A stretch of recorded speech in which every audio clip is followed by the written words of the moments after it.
All right, ladies and gentlemen, today we're going to be talking about death and aging. And this is a very grim topic, but it's important because a lot of people associate really negative feelings when you talk about aging, right? You talk about, oh, my body just can't do what it used to be able to do, or I'm achy, or I'm in the hospital, or I need assistance, or I'm not independent. So it's a very scary topic to talk about, but I think it's an important one to talk about. And I want to talk to you about how we can reframe the way that we think about aging because I'm going to show you how you can age like fine wine and not sour milk. So, to get started, I want to introduce you to two very special people. And I want you to imagine them in your head if you're not paying attention on YouTube. But their names are Sarah and Jim, and they're both 70 years old. Sarah is thriving, right? She's hiking, she's traveling, she even plays tennis with her grandkids, right? She's doing all the things that she loves to do. Then Jim, on the other hand, spends most of his time going from one doctor's appointment to the next, battling chronic illnesses and just struggling to stay independent. So they're both the same age. They live very different lives. So what separates Sarah from Jim? It's not just about luck or genetics, but the truth is that aging is inevitable. But decline, on the other hand, is optional. And I'm going to get into exactly what I mean by that. But Sarah has made choices in her lifetime that has allowed her to thrive, while Jim has allowed that decline to take over.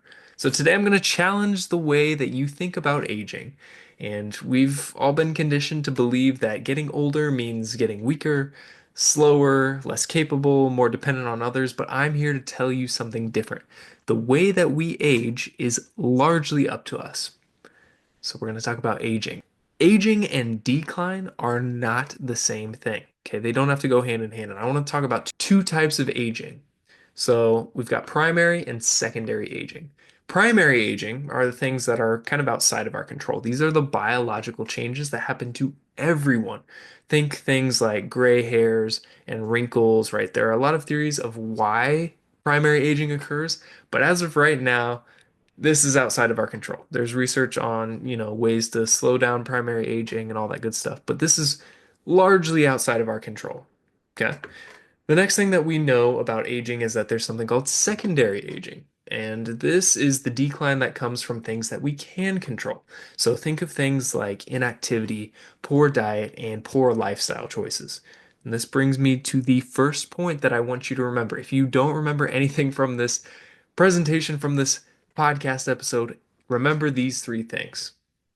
First of all, decline is not your destiny, and it's actually somewhat of a choice. So you don't have to necessarily accept it.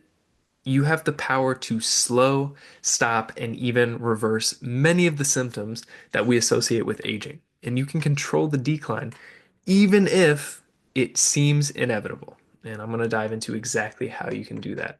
I want to introduce you to the concept of the slippery slope of aging, which is broken down into four main stages. So we've got the fun stage, the functional stage, the frail stage, and the failure stage. So the fun stage is where we all want to be. Okay, this is the stage of life where we can do any physical activity that we desire. You remember Sarah?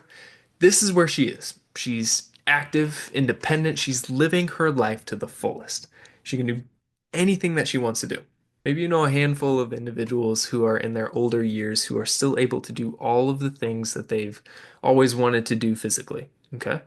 The next stage that we have is the functional stage. In this stage of life, you can still manage daily tasks, but maybe with some difficulty. Okay, climbing stairs isn't necessarily as easy as it used to be, or picking up groceries isn't as easy as it used to be. Maybe you can't go on that hike in the mountains like you used to, but you can still do things like driving, walking around the community, being involved, that kind of thing. Next, we've got our frail stage. So this is where you start losing independence. Simple tasks like walking to the mailbox or getting out of a chair start to become very difficult. This is probably where I'd categorize our friend Jim. He's not necessarily failing, but he's definitely frail, right? He needs a lot of assistance. He's going to a lot of doctor's appointments. He's on a lot of medications. He's battling these chronic conditions. That brings us to our failure stage. So, this is where you are fully dependent and your body can no longer support itself without assistance, right? This is where you're frequently in the hospital, and it is very, very slippery slope from here. It's hard to get back from the failure stage, okay? And this is kind of what it might look like if you're looking at a visual. I've got a graph of your lifetime and your age. So over time, in your earlier years, you're going to be in the more fun stages, right? You can do all the things that you want to do. And then as you age in those later years, you start to drop down into maybe more of the functional stage, and then eventually the frail stage, and then it's pretty slippery from there. And then you start to fall into the failure stage. So, this is often how we visualize it. What we need to do is we need to stop pretending like we are immortal and all being creatures and acknowledge the fact that we are going to die one day. Okay, it's just the reality. Instead of imprisoning people in the frail and failure zones, our aim should be to shift the curve so that we stay in the fun zone for as long as possible. And I hope by the end of this, you will realize that the choices that you make today will determine where you'll be in the future. And that leads me to my second big takeaway from today. You have control of how fast you move down the slope of aging. The best part, you can stay in the fun and functional stages for much longer than you think by simply choosing to move more, to stay active, and to take care of your body. There are three main buckets of our physical health that can help us stay in this fun zone and are within our control. We've got our muscle, our bone density, and our endurance or cardiovascular function. So let's talk about the muscular function. So as we age, we naturally start to lose muscle mass. Some estimates estimate that you can lose up to 40% of muscle mass by the time we are 70 years old. And with that comes a loss of strength and function. So here's the twist. Strength training can slow down this atrophy or the shrinkage of your muscles and our loss of strength. And for some, you might even be able to reverse that loss. Okay, so if you haven't been lifting weights, if you haven't been pushing yourself, there's still hope. You can still build strength even in your later years. There are some studies out there that suggest individuals as old as 80 and 90 years old can still increase their muscle mass with resistance training. So it's not too late. I want to show you some images from another study where they took MRIs of triathletes and sedentary individuals. So that if you're looking on the video, there is a light gray outline. This is kind of a cross section of somebody's leg. The light gray outline is muscle, and white stuff is fat. The white kind of circle in the middle is the bone. But you've got a picture of a 40-year-old triathlete, a 74-year-old sedentary man, and a 74-year-old triathlete. The 40-year-old triathlete, most of his leg cross section is filled with that light gray muscular tissue. The 74-year-old man has that white adipose or fat tissue surrounding the tiny bits of muscle that are still in the leg. And then even some of the muscle has what's called fatty infiltrate. So it has some of that white tissue that shows up on the MRI machine. But the 74-year-old triathlete has almost the same identical cross-sectional MRI as the 40-year-old triathlete. So somebody who stays active even for 34 years in the future is not going to have the same age-related changes as somebody who is not active. So if you don't take anything away from this, get active and get moving. Another area of our health that we need to look at is bone density. So as we age and become less active, our bones become more brittle and weak. Why do you think that if a 20-year-old trips on a curb, they would get right back up without so much as a bruise? But if my grandmother were to do the same, she would probably be hospitalized with a hip fracture. Now, this is especially prominent for women because after menopause, you are at a significant risk for developing osteoporosis or osteopenia due to hormonal changes in the body. So many people think that this osteoporosis or osteopenia is an unavoidable part of aging, but research has found that weight-bearing exercises like walking, running, hiking, or lifting weights can help you maintain nice, strong bones and help you stay functional. That is the whole point of this entire episode. Okay, stay functional, stay strong, stay moving now so that you can live long into the future and live healthy into the future. The last area of our health that we need to get in check is our cardiovascular endurance or capacity. So perhaps you've heard of VO2 max before, but if you haven't, this is the maximum amount of oxygen that your body can use during exercise.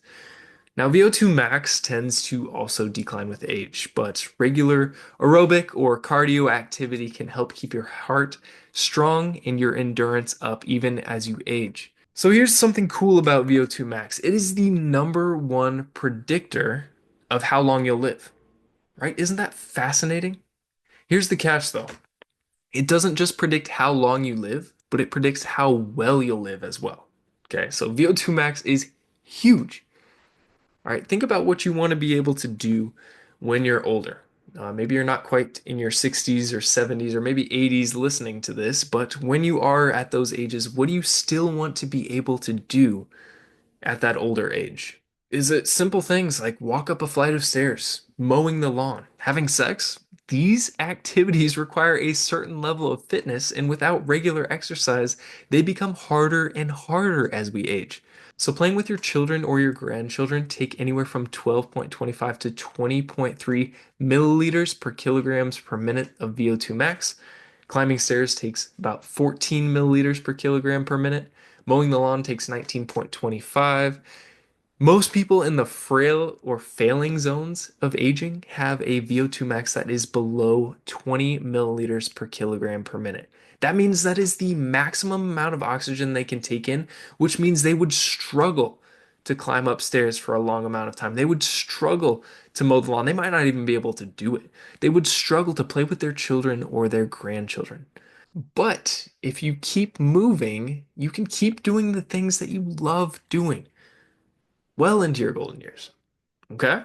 This brings me to the third big thing that I want you to take away from today's episode.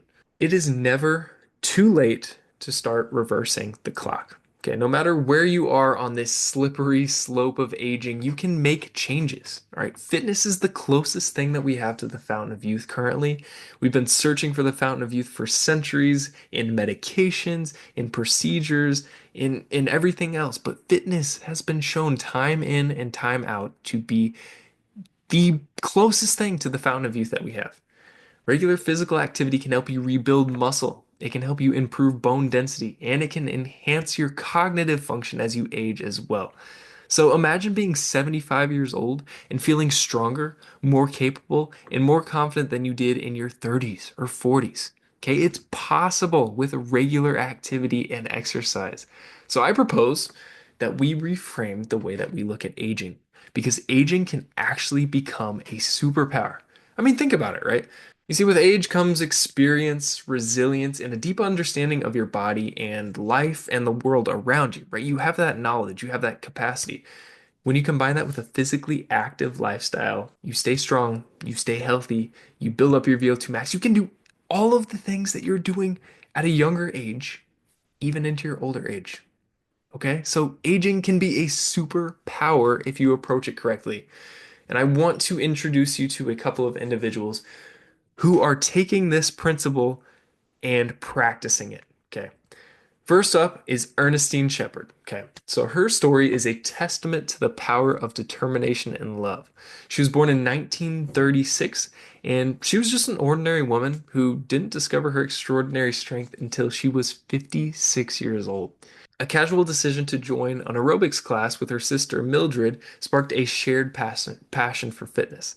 All right, the sisters began bodybuilding and calling themselves Velvet and Ernie. When Mildred tragically passed away from a sudden brain aneurysm, Ernestine made a vow to honor her sister's memory by continuing their journey.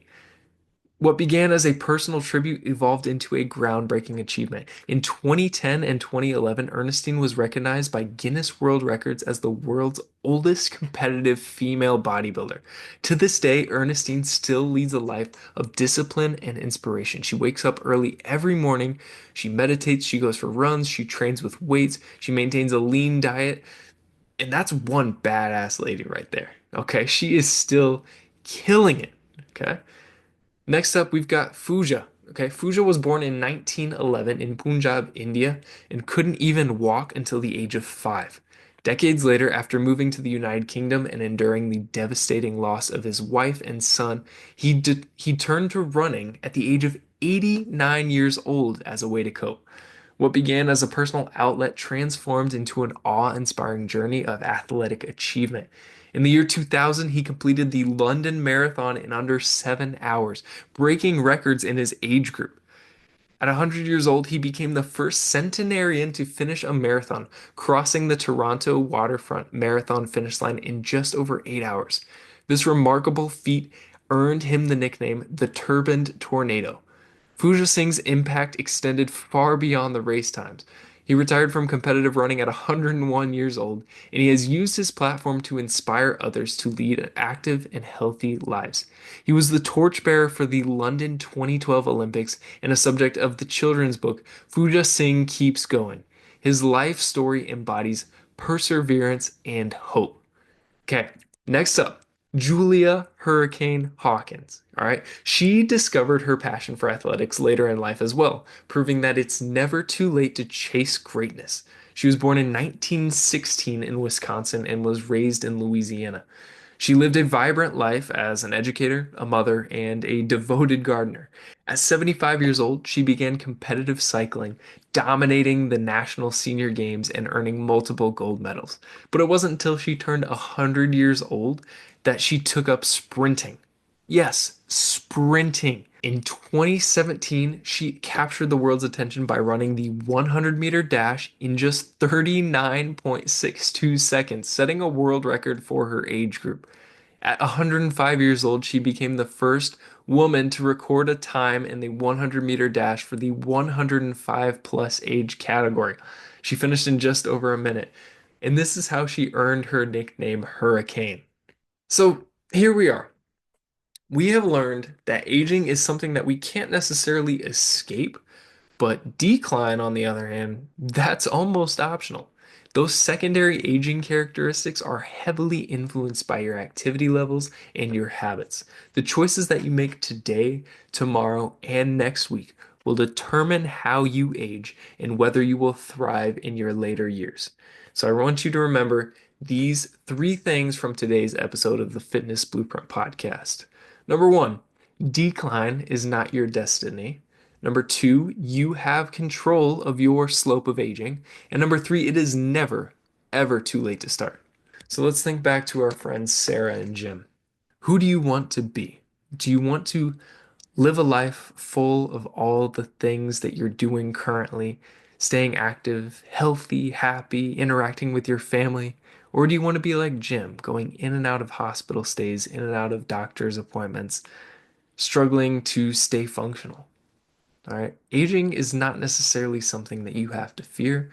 It's something that we should all embrace because with fitness and an active lifestyle on your side, you can age with strength, grace, and vitality. And like I said earlier, you can turn it into a superpower. The power to age is well within your hands. So, what path are you going to take? How are you going to age? All right, thank you for joining me on today's episode of the Fitness Blueprint Podcast. I hope that you will continue to tune in. Make sure that you subscribe on whatever platform you're listening to, and head over to jacksonryanfitness.com for other resources to start your fitness journey. We'll see you next time on the Fitness Blueprint Podcast.